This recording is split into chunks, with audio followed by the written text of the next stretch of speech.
Okay, sorry. I apologize for the crazy mop over here. It's just the top that's long. The rest of it is, yeah. Go on the top, see how it goes, because why not? Hey, what is going on, guys? It's Leo back here for yet again another video. And today we're going to be going through what I've recently picked up in the last month. So you could call it my monthly haul. I can't really consider it as a monthly haul because a couple of these bits I picked up just over a month ago, so that could be completely redundant. One of them I may have picked up like 2 months ago, so that could be redundant. So I'm going to call this my recent haul.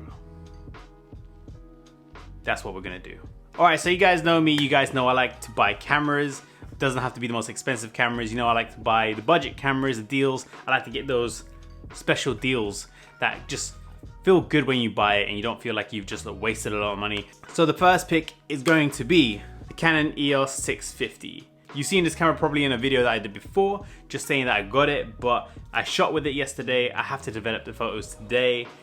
But overall, shooting experience with this camera is ridiculous. It's unbelievable how much it feels like shooting digital, but you're actually shooting film. And the autofocus is great. I've just attached a nifty 50 1.8 STM lens at the end of it, purely because I had it and it's super cheap anyway, and it makes the setup really light. And just so you guys see, it's a film camera here. Obviously I've got my little sticker there just because why not. And why I really love this camera so much and why I think I'm so excited about this camera and I enjoy using it, purely because I picked it up for $5 on eBay. $5. You can't go wrong with $5, you know what I mean? I can admit that buying film photography gear has gotten a lot more expensive than it used to be. Like, considerably a lot. Like, inflation has gone crazy in the market for vintage cameras. It's not even funny. It would only be a matter of time before cameras like this go from £5 to start going to about $50, maybe even $100. Purely because the hype around film photography has come back. YouTubers like myself, like other people out there, it doesn't help the situation in terms of price. In terms of film stock price, oh, don't get me started about the price of film stock. It's ridiculous. But that is the Canon EOS 650, the first ever EF mount autofocus film camera made. Cool buy, definitely recommend it. It's so ugly that I think it looks cool. It's so ugly, it's cool. That's the best way to say it. But definitely pick one of these up now while they're still cheap. Rather than jumping onto another camera, I'm gonna jump onto some film stocks that I picked up recently. They're not the most exciting film stocks, but again, it's something I picked up within the month of 2 months, so. Funny story, I was actually having a conversation with my friend Joan, and I told her that I've never shot with Portra 400. Leo, you've never shot with Portra 400 before? That's yeah, absolutely true. I've never shot with Portra 400. That's become like the norm of YouTube photographers is Portra 400. It's always Portra 400. And don't get me wrong, the stock of Portra 400 looks so good. But I thought I'd just experiment with a couple different ones. The first one is Ektar 100. This is a film stock that I've shot with before. I did a whole video shooting with this with my Minolta. I'll tag it here or here. I think it's over on this side. When I'm watching the video, it's gonna be tagged over here. It's tagged there. It's not the fastest film that you can get, but I think the image that it renders is amazing. The colors that it renders are amazing. And yeah, I really enjoy this stock and it's still fairly cheap at £9. So yeah, Ektar 100, very nice film stock. These next three that I picked up, I've never shot with them before, so I'm very curious about how they turn out. And keeping with the Kodak trend, I picked up a Kodak Ultramax. I can't remember what the film stock actually looks like from seeing it before, but I'm pretty sure they made a disposable camera using something like this. The Kodak colors always look good with the skin tone, my personal preference. But yeah, I'm looking forward to shooting with this Ultramax. Yeah, it's a 24 shot. I got it fairly cheap. I think I got it for like $6. But looking forward to shooting with that one. We'll see how it goes. The next two are Fujifilm stocks. So I got the Superior Extra 400. From what I can see online, people have a love-hate relationship with this stock, but I tend to like the Fujifilm colors, which is why my burn rolls or my stock, my regular stock that I keep a load of, is the Fujifilm C200 film, because I really enjoyed the colors it renders. It's fairly cheap. And yeah, I bought loads of them that were like 6 months expired, and it's just like in my fridge chilling. So when I'm testing out these cameras, that's the film stock I use. So yeah, Fujifilm Superior Extra 400. I'm looking forward to shooting with that and seeing what I can get. Hey, let me know in the comments below, all the film stocks I'm showing you, what would the best situation be for? Like portraiture, street photography, landscape. Let me know what your experience was with these film stocks and what results you got best. Let me know in the comments below. And last but not least, this is a film stock that I always wanted to try, and that is the Fuji industrial film stock. True story, the only reason I wanted to try this stock is because the box the box looks so cool. It's got like Japanese writing everywhere. It looks so awesome, and it's so, yeah, it's the little things that I like. Just the little things. Yeah, so that's the last of the film stock I bought. Yeah, let's move on to the next item. So the next item I picked up was a book, and this is a book by Tatsuo Suzuki. You guys, if you follow street photography or portraiture style street photography, you probably know who Tatsuo Suzuki is. He's an amazing photographer who takes amazing photos, and a lot of controversy happened to him this year with Fujifilm. If anything, it probably just made his portfolio and made his brand a lot better, and more people noticing him, which is something I really appreciate. I bought this book because I'm a fan of his work, and at the same time I want to support a fellow street photographer who is very, very good at what he does.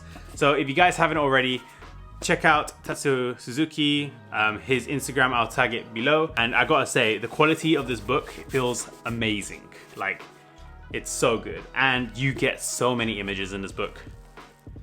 It's all in black and white, and it's absolutely amazing. If you guys want me to do like a flip through video, something simple, again, let me know in the comments below and I'll show it. But I do advise you to pick this up in a physical hardback. In the first initial launch, they sold out super fast, so who knows how many more they'll make. So if you want to be part of the exclusive club, pick one of these up. So we're moving on to the next camera, and it's a camera that you guys already know, the Fujifilm X100V, with the square hood accessories and all the accessories that go with it. If you guys want to see the accessory video that I made recently, I'll link it up here. And for those that follow my channel generally, you already know that this is my main street shooter for street photography. I absolutely love this camera. I think this camera is an amazing bit of technology, and it captures amazing images. Check out some of my recent videos I've made in regards to this camera. I've got a whole playlist of photography videos in the description, so check that out. But yeah, that's the Fujifilm X100V. This is probably a bit older than a month, but again, well, technically the accessory I just got a couple of weeks ago. It's an amazing camera, and I definitely recommend people picking something like this up. If not this one, any of the Fujifilm X100 series cameras, amazing cameras. I also have an X100S, which is, it's my baby, but this is my baby also. All right, so before we step into the last camera, yes, there is one more camera that I picked up that you guys don't know about. I'm gonna go and talk about this box here. This box here contains all the chemicals I need to develop at home all my color film. Up until recently, I've been using labs solely to develop my film, and I've been using them also to scan my film, and then realizing that every roll of 35mm 36 shots is costing me about 15 bucks to develop and scan, and it's so expensive. Especially when I go through my burn rolls, it's just getting really expensive. And you guys already know that, and for people that shoot film photography already know that it is super expensive. Don't get me wrong, when I probably finish my zine, I will probably get that professionally done in a lab. But for everything that I just want to use for social media, or just use for these YouTube videos, or just use for like messing around with my friends, I want to start developing at home. Definitely a cheaper solution than doing it in a lab. But yeah, these are all the chemicals I need. I've also bought all the bottles, the beakers, and all the bits and bobs that you need to do home developing. So you're gonna see going forward, most of my film photography stuff is gonna be developed by myself and scanned by myself. Don't worry, I'll make a whole video through the process. I've not done any yet, so I'm gonna do my first ever video. I'm gonna film it. I'm gonna do my first roll of developing film stock, and I'm looking forward to it. I haven't developed film since college, and that is going many years ago. Considering I'm 31 years old now, yes, I'm 31 years old, I haven't done it since I was about 16. So I'm looking forward to getting back into that. So yeah, home developing. Ugh. I think it's a very important part of the film process. It's part of the art, so that's another thing. And last but not least is the camera I actually, funny enough, picked up today. And that is the Rollei 35 LED. This at one point was the smallest ever 35mm film camera ever made. This is such a cool little camera. This is not actually the most desirable camera that they created. I'll put a picture there, but that was the original with the dials in the front. That is the one that goes for so much money on eBay or so much money in camera shops, and this one gets overlooked. And you know me, I'm a sucker for a bargain. I'm a sucker for a cheaper camera and a cheaper alternative. That's just me. For you lot that have been with me since the beginning, you know that I love my budget cameras and my budget solutions. And this one actually has a built-in light meter, so it has electronics. The battery goes here in the top. And they decided to move all the dials that came in this camera onto the lens itself here. They are a bit weird and a bit difficult to get used to, but I've been playing with this for the last few hours and you get used to it really fast. A really unique design for a film camera, and I think it looks awesome, and for street this is probably going to be super awesome. The lens extends and then you just twist it to lock it into place. So now that lens is fully extended and locked, then you can obviously turn it on, fire away, and you can clock it back.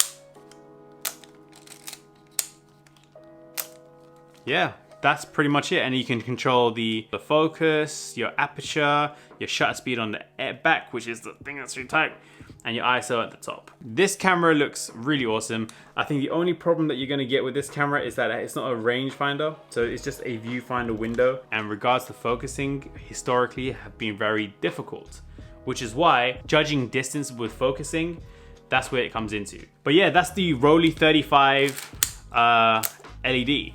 I think this is such an awesome little camera, and I can't wait to go outside and shoot with this one, because I'm probably gonna go out this weekend and shoot a roll of film just to test it out. And hopefully nothing's wrong with it, but you know, you can tell with these older cameras, am I right? Am I right? Pushing 2 meters, pushing 3 meters. Hey, you over there, infinity meters. Got you. Yeah, cool. Can't wait to shoot with this, and I can't wait for you guys to see the images that come out of it. I'm just looking at my desk, which is actually a chair. See if I finished everything. I think that is it. I think that is the haul. Guys, I hope you enjoyed this video. It's a bit different, it's a bit more chilled, and it's just talking about stuff that I bought. If you guys are interested in any of these things, let me know, and I'll probably do a more zoomed in specific video about it. Who knows, later down the line, I may be giving some of this stuff away. Who knows? Who knows what the future holds? All right, guys, that's it. So I hope you enjoyed this video. I hope it passed a little bit of that time that you may have not done anything and you enjoyed it. Who knows? If you haven't already, consider subscribing to my channel, because we make videos every single week. If this is the coolest thing to shoot, hitting that notification bell is the coolest thing to do. Trust me. Other than that, guys, again, thank you very much for watching. As always, keep creating, keep doing what you love, stay safe, and I'll see you in the next video. Peace.